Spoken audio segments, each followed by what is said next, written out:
दोस्तों, एक घर में एक महिला रहती थी और उसकी सास रहती थी और साथ में ही उसका छोटा भांजा रहता था।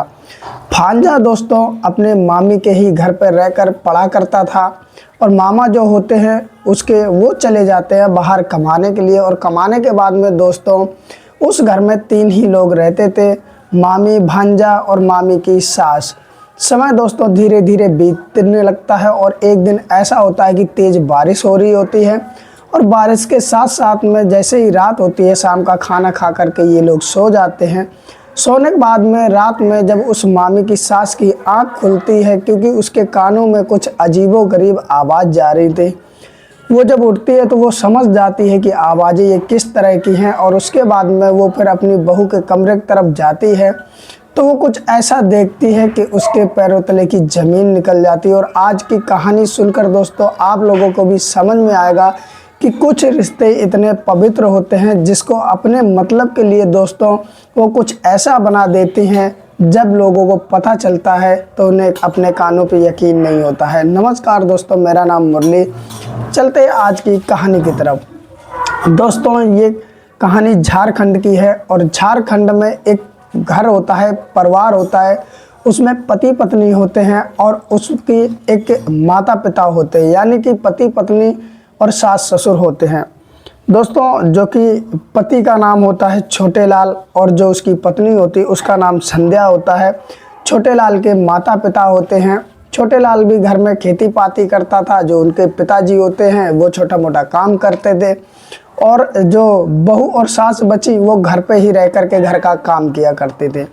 छोटे लाल की शादी हुए धीरे धीरे समय बीतने लगता है, अच्छे से परिवार चल रहा था, लेकिन दोस्तों कमी थी इस बात की कि उनके कोई भी बच्चा नहीं था। संध्या अपने पति से कहती काश एक बेटा या बेटी कुछ भी हो जाता तो हम भी माँ बन जाते, लेकिन दोस्तों कर ही क्या सकते हैं, ये तो ऊपर वाले के हाथ में होता है, इंसान तो बस कोशिश कर सकता है। समय दोस्तों धीरे धीरे बीतता चला जाता है और जो अब लगभग शादी के 10 साल बीत चुके थे, लेकिन कोई भी अभी बेटा हुआ नहीं था या बेटी हुई नहीं, यानी कि बच्चा हुआ नहीं था।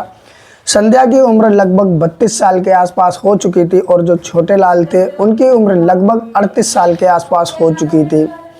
समय दोस्तों धीरे धीरे गुजरता है तो छोटे लाल एक दिन कहता है संध्या अपनी पत्नी से कि एक काम करो, ऐसा करते हैं कि हम अपनी बहन का एक बच्चा गोद ले लेते हैं और उसी को रख लेते हैं, क्योंकि मुझे लगता नहीं है कि ऊपर वाला हमें बेटा देगा। संध्या अपनी आंखों में आंसू भर लाती है और वो कहती है कि चलो जैसी तुम्हारी इच्छा है, या कुछ दिन और इंतज़ार कर लेते हैं, शायद ऊपर वाले हमारी दिल की बात सुन लें।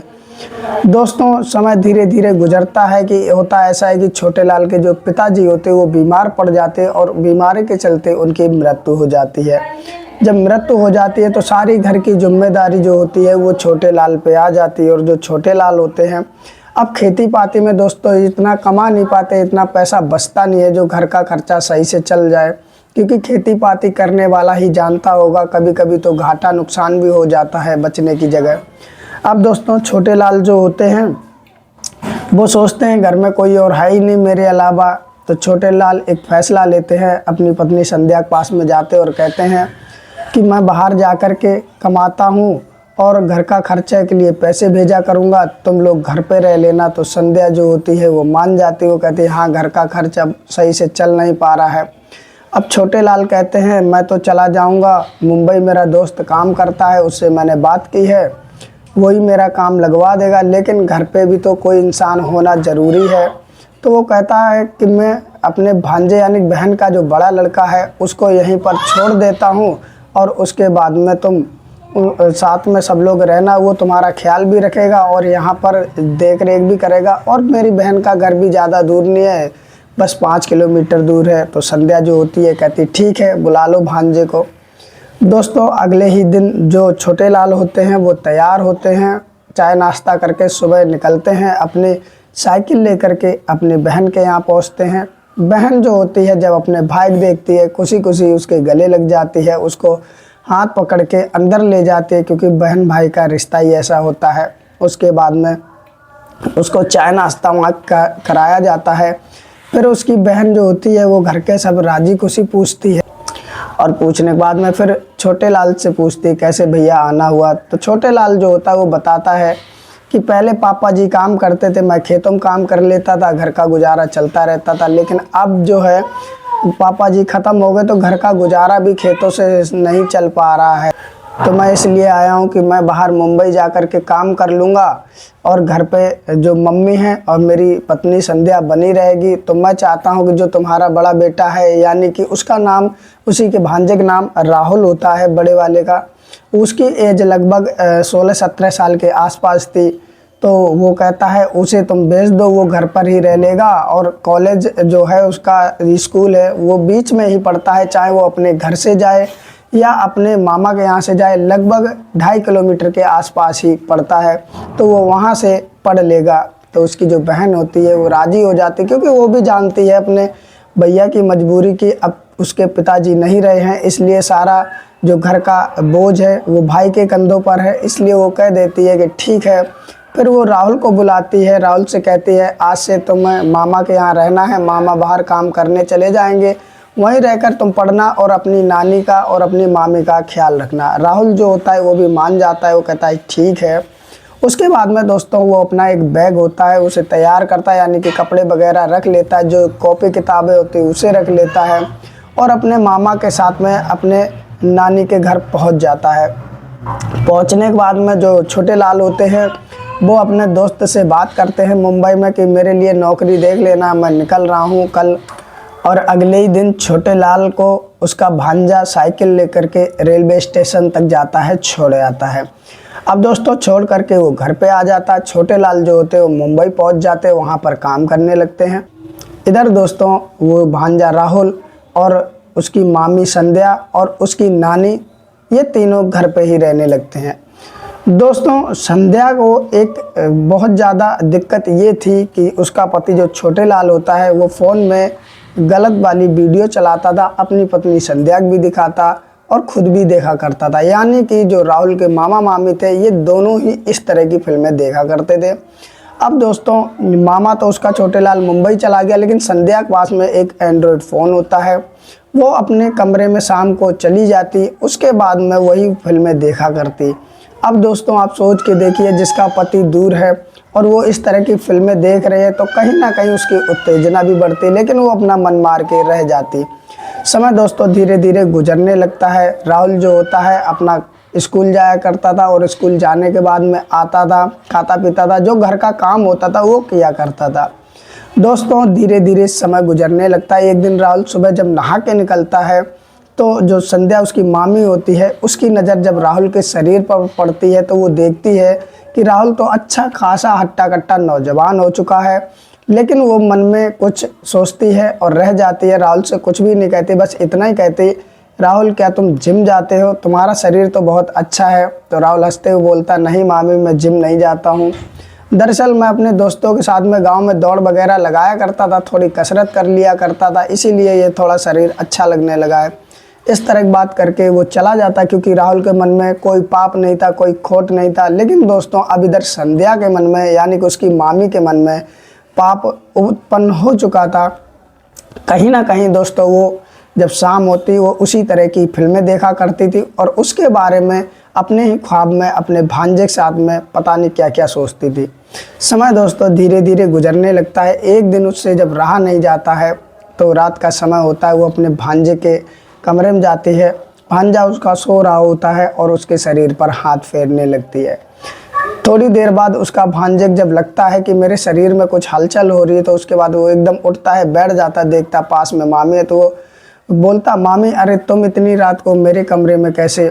तो वो उसकी जो मामी होती है वो कहती कुछ नहीं, बस ऐसे ही मैं आई थी देखने कि तुम सो गए या जग रहे हो, दरअसल मेरे दिल में कुछ बात है वो कह दूं। तो वो बोलता है भांजा बोलो।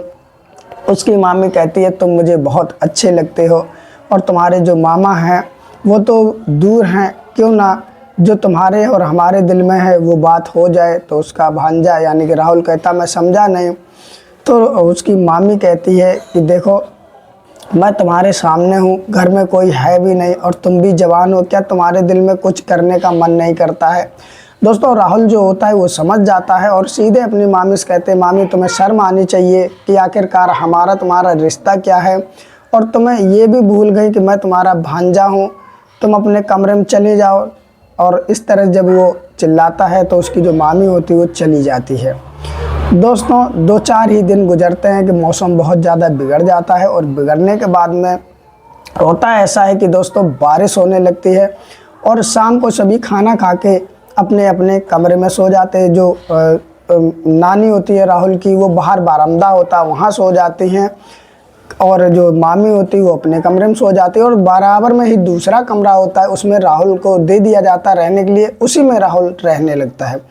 अब दोस्तों जब तेज़ बारिश होती है और उधर जो संध्या होती है अपने फ़ोन में वही फिल्में चलाती है, तो कहीं ना कहीं उत्तेजना से भर जाती है, और उसके बाद में वो फिर से राहुल के कमरे में आ जाती है। आने के बाद में राहुल के इधर उधर टच करने लगती है। दोस्तों राहुल भी जग जाता और वो कहता फिर से मामी याद तुम आ गए, ये कहीं ना कहीं बहुत गलत बात है, और मामा को पता चलेगा तो आखिरकार वो क्या कहेंगे। लेकिन दोस्तों उस दिन संध्या कुछ बोलती ही नहीं है, बस राहुल के शरीर को छेड़े जा रही। दोस्तों राहुल भी जवान था, उसमें भी उत्तेजना भरने लगती है, और दोस्तों वही फिल्म चला करके राहुल को भी वो दिखाने लगती है, खुद भी देखती है और कहती है कि सिर्फ तुम देखो, मैं तुम्हारे साथ कुछ नहीं करूँगी। और धीरे धीरे दोस्तों वो फिर राहुल को भी छेड़ने लगती है। दोस्तों समय ऐसा आता है कि राहुल तो हट्टा कट्टा नौजवान था ही था, वो भी उत्तेजना से भर जाता है, और जब उत्तेजना से भर जाता है तो उसके बाद में दोस्तों मामी तो पहले ही वो सब चाहती थी, और उसके बाद में मामी शुरुआत कर देती है, तो कहीं ना कहीं राहुल अपना आपा खो देता है, और खोने के बाद में फिर वो सब कुछ होने लगता है जो एक पति पत्नी के बीच में होता है। अब दोस्तों जब ये हो रहा होता है तो जो उसकी मामी होती वो तो वैसे भी काफ़ी दिन से इस चीज़ की भूखी थी, तो वो तरह तरह की आवाज़ें भी निकालती है, और वही आवाज़ जो राहुल की नानी होती हैं उसके जब कानों तक पड़ती हैं तो वो उठ के बैठ जाती है, और वो कहती है मन में कि मेरा बेटा तो घर में है ही नहीं, और इस तरह की आवाज़ें कौन निकाल रहा है। उसकी नानी समझ जाती है कि ये किस तरह की आवाज़ें हैं, और वो सीधा बहू के कमरे में झांकती है तो देखती है बहू तो अपने कमरे में है ही नहीं। उसके बाद में वो जब राहुल के कमरे में खिड़की से झांकती है तो हल्की हल्की रोशनी होती है दोस्तों, उसे साफ दिख जाता कि अंदर क्या चल रहा है। उसके बाद में जो वो नानी होती है राहुल की वो चिल्लाने लगती है कि बहू ये तुम क्या कर रही हो। वैसे ही संध्या के पैरों तले ज़मीन निकल जाती है, अरे ये क्या हो गया। उसके बाद में दोस्तों वो उठती है, और उठने के बाद में गेट खोलती है और कहती है कि माँ तुम जाके अपना काम करो, तुम जो भी है जैसा भी हो रहा होने दो, तुम अपना काम करो, इसमें तुम दखलंदाजी मत दो। दोस्तों ये सब खड़े होके जो राहुल होता है वो देख रहा होता है, उसे समझ में नहीं आता कि आखिरकार करे क्या। उसे साफ साफ पता चल रहा था कि जो भी हो रहा है ये बहुत गलत हो रहा है। अब दोस्तों उसकी जो सास होती है बहू की, वो संध्या की सास होती है, वो कहती मैं ये सारी बात बेटे को बताऊंगी। अब उसके बाद में होता ऐसा है कि जो संध्या होती है वो कहती तुम कुछ नहीं बताओगी। दोनों के बीच में दोस्तों बहस होने लगती है। संध्या अपनी सास का सर पकड़ के दीवार में मार देती है, और चोट ज़्यादा लगती है, और मौके पर ही उसके सास की मृत्यु हो जाती है। ये सब उसका भांजा देखता है तो कहीं ना कहीं डर जाता है कि पहले ही बहुत ज़्यादा गलत हो रहा था, और ये जो अब हुआ है वो और गलत हो गया। अब दोस्तों संध्या गुस्से में तो ये सब कर देती है। जब गुस्सा शांत होती है तो वो सास को जब देखती है तो सास अब इस दुनिया से जा चुकी होती है। वो भी अपने करे पे पछताती है कि मुझे ऐसा नहीं करना चाहिए, लेकिन दोस्तों कर ही क्या सकते हैं। इधर जो राहुल होता है वो मन में फैसला बना लेता है कि मुझे आज के बाद इस घर में रहना नहीं है, क्योंकि मामा भांजे का जो रिश्ता होता है वो तो मामी ने कलंकित कर ही दिया। वो भी बहुत कुछ सोचता और बहुत पछताता है कि आखिरकार मैंने कैसे होश खो दिए और ये मैं क्या करने लगा। अगले दिन सुबह होती है दोस्तों, राहुल ये अपने मामा को फ़ोन करता है कि मामा तुम घर पर आ जाओ, जो नानी है वो अब इस दुनिया में नहीं रही। उसके बाद में दोस्तों रात में ही मामी जब देख लेती कि उसकी सास रही नहीं है तो वो राहुल को बता देती है कि कह देना कि इनका पैर फिसल गया था, इस तरह इनकी मृत्यु हो गई थी। लेकिन राहुल कहीं ना कहीं अपने किए पर पछता रहा था, और वो चाह रहा था कि मैंने जो किया है उसका प्रायश्चित भी करूं। और अगले दिन जो राहुल होता है अपने घर चला जाता है। वो घर जाके अपने मामा को फ़ोन करता है और कहता है पहले तुम मेरे घर आना, यानी कि अपनी दीदी के घर आना, उसके बाद अपने घर जाना। तो जैसे ही जो छोटे लाल होता है राहुल के घर पहुंचता है तो राहुल सारी कहानी शुरू से एंड तक अपने मामा को बता देते हैं कि देखो किस तरह मामी ने इस तरह किया, जो कि मैं नहीं चाहता था। अब दोस्तों जो छोटे लाल होते हैं वो सीधा पुलिस स्टेशन जाते हैं। पुलिस स्टेशन में अपनी ही पत्नी के खिलाफ में रिपोर्ट लिखवाते हैं और साथ में राहुल भी जाता है।